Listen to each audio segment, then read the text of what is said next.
સાંતલપુર પોલીસે નકલી નોટો સાથે એક ઇસમને ઝડપી પાડ્યો। બાતમીના આધારે પીપરાણા ચેકપોસ્ટ નજીકથી ઝડપાઈ નકલી નોટો। 500ના દરની 446 નોટો મળીને કુલ 2,23,000ની નકલી નોટો ઝડપાઈ।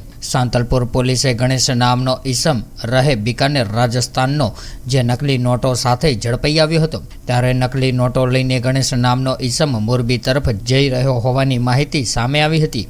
સાંતલપુર પોલીસે નકલી નોટો સાથે ઝડપાયેલ ગણેશ તેમજ નોટો આપનાર દેવકિશન ઓઝા તેમ બંને ઇસમો સામે ફરિયાદ નોંધીને આગળની કાર્યવાહી હાથ ધરી છે।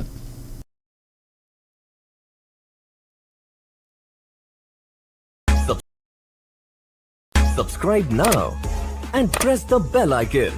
Never miss an update.